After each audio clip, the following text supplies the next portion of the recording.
What's the best Maker's Mark Cellar Aged? Let's find out. Hey everybody, welcome back to another episode of the Bourbon Hutch. Thanks so much for joining me on this journey through the world of whiskey. So today we get to do a really fun blind matchup, one that is sort of just a whiskey tuber's dream. We're doing all of the Maker's Mark Cellar Aged releases so far head to head.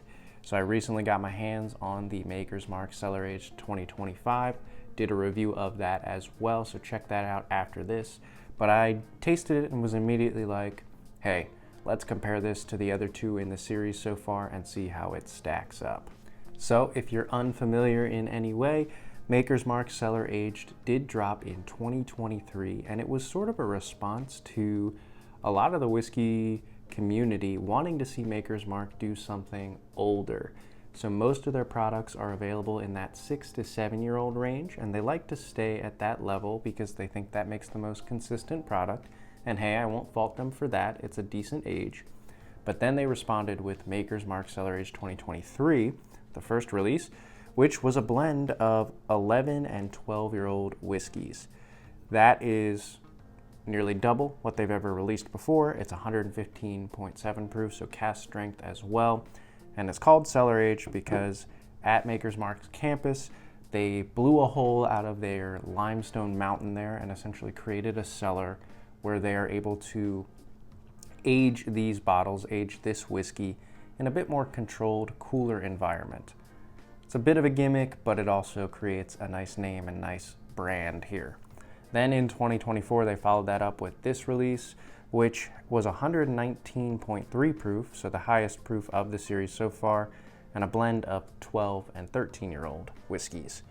And then this year in 2025, they've released this bottle, which is a blend of 11 year, 13 year, and the oldest ever 14 year. But caveat there, this is actually the youngest composition because 74% of it is that 11 year, and then 10% is the 13 year, and 16% is the 14 year. So actually the youngest blend here by just components, but it does have some of the oldest stuff Maker's Mark has ever released. Really excited to dive in. Let me clear these bottles off and we'll get into the blind. All right, so the blind is fully set up now. I do know what's in it, so it's not a double blind, but because these all share such a similar DNA, I bet this one's gonna throw me off a bit and gonna be really fun to dig into. So we'll start over here. We'll call this glass A on your left, and then we'll work down to glass C. So on the nose, we'll start there. Glass A.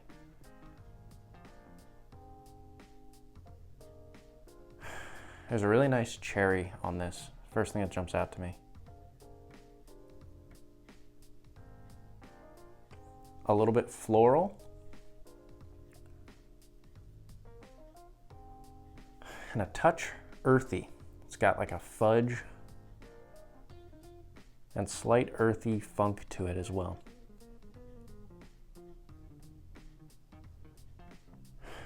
And some toasted sugar. That is sort of what I remember these general profiles coming across as. So a very good start there. Let's go to glass B, see if we can pick out any differences here.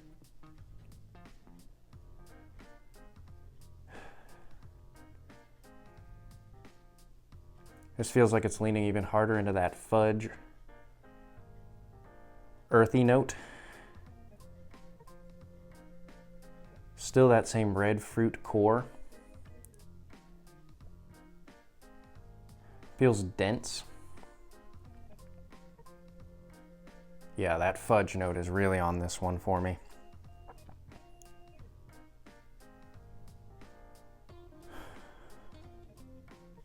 A little bit of an ethanol proof to this one.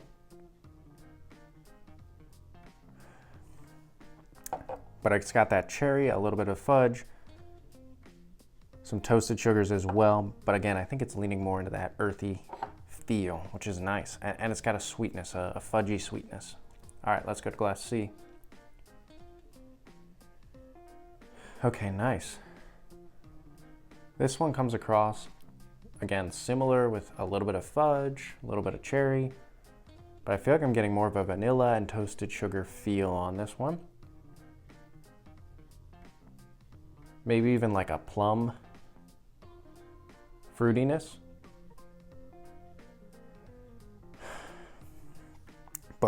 Honestly, I'm having a hard time telling these noses apart. I think they're all very good, but they share so much in common with this, again, dense fudge, cherry, toasted sugar. You could see that on any one of these. The palate's gonna give us a lot more information and be a lot, I think, simpler to differentiate, hopefully. So let's dive in there. I don't feel like there's a clear favorite in terms of nose, although I will say I think Glass C might have the most potential sweetness in there. All right, let's go to Glass A on the palate.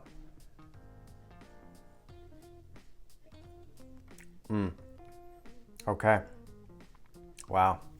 The palate continues to go. That had a lot more of that bright cherry.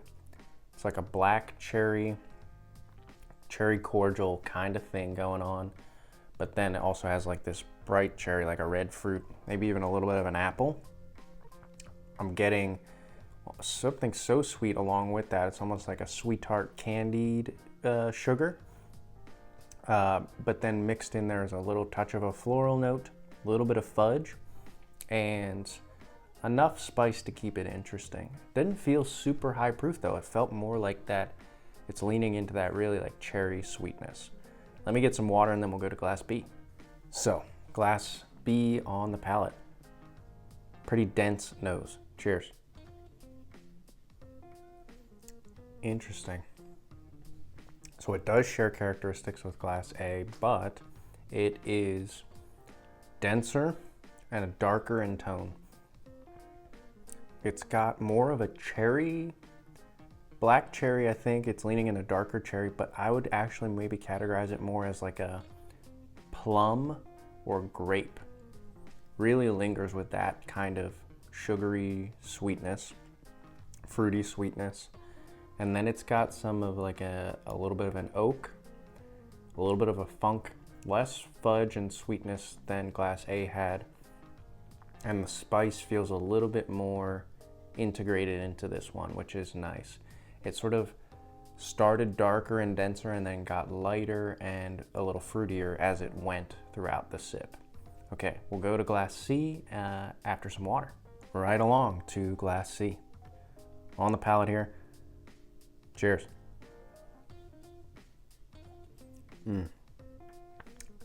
To me, that one's the most warming, and it's got the more toasted sugar, almost like a sugar cookie creme brulee thing going on. Still has some of that plum and that fudge, but it leans harder into its toasted sugar caramel notes. Again, they're all very similar. All of these are very, very good. So what I'm gonna do now is go back in reverse order and do some A/B testing to figure out what I'm really preferring here.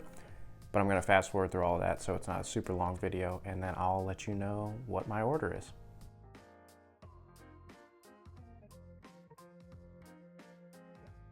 All right, that took a little while to go through these three glasses. They are so similar that it's a bit hard to tell them apart at times or to pick out differences. The good news is they're all very, very good. So I did find subtle variations that I think give me my final order here, but I want to talk it through with you guys, and as we go, I'll let you know how things sort of unfolded. So in third place for me today was Glass B. At first I said the spice was the most integrated here, but as it went on, I felt like this one had the most heat to it, and it also felt potentially the simplest. Instead of Glass C, which I felt like had toasted sugars at first, and we'll talk about that one in a second, this one kept leaning into that. It still had that nice fudge. It had more of a sugar cookie thing as time went on, and I liked it a lot. It's very pleasant. It's very re-sippable, but it just started feeling the most straightforward, and it didn't have as many layers. So to me, this was our third place finisher today, but again, very, very good. Let's see what it was. Okay, interesting. That's the 2024, which I think makes sense because as I've sipped on this one more, it does lean in that more spice and sugary power. but it doesn't have as much of the layers as maybe the other two in my mind, which is fascinating. Okay, so over time, this one came out swinging really hard because that sugary note is so good, but then I felt like it lacked as much layers and punch. That left these two. They were really competing, struggling for my attention, I think is a good way to put it. Glass A kept being super sweet and cherry forward and fudge like, and probably the most like pleasant and just sippable. Glass C though was complex. It continued to be sort of a riveting experience. There even was like an almond note at some point for me. A little bit of an earthy funk continued to shine through. It still had that toasted sugar as well and some of that plum. So ultimately, my winner today was Glass C. I did feel like this was the most depth that the entire lineup here had today. At times I was a little bit like, ooh, do I like that earthy note? Do I like that depth? And then at other times I was like, that's what's drawing me back. That's what's wanting me to go deeper and really experience this one. Versus Glass A was more just like a pleasant, sweet experience all the way through. I know it's a weird sort of breakdown, but I thought Glass C was the most intriguing and interesting, and also just brought the most to the table. So let's see how it all shook out. For me today, Glass C was the winner. We'll reveal that because that'll reveal Glass A as well. All right. The 2025 came in second, and the 2023 came out on top today. So really interesting here. In the past, I've had the 2024 against the 2023. I've gone back and forth on which one I think is better. 2025. What I would say about the 2025 is that it is the most immediately enjoyable of the series.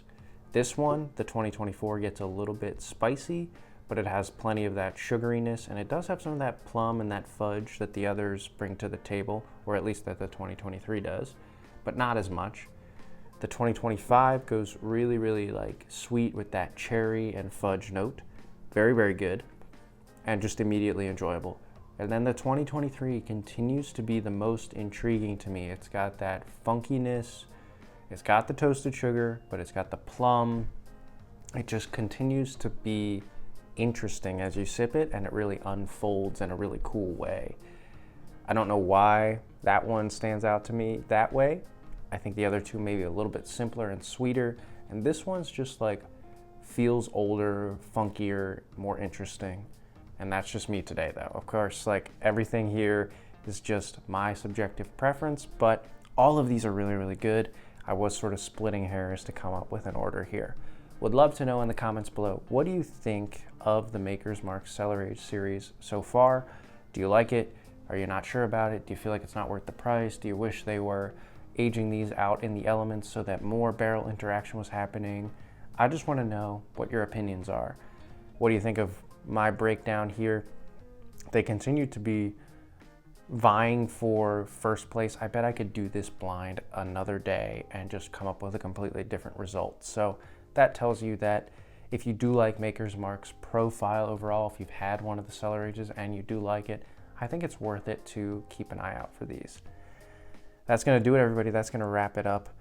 Big victor today is the first in the series 2023, but the 2025 is really good and very, very like sweet right off the bat. So till I see you guys again for another video, all I can say is keep drinking good whiskey and cheers.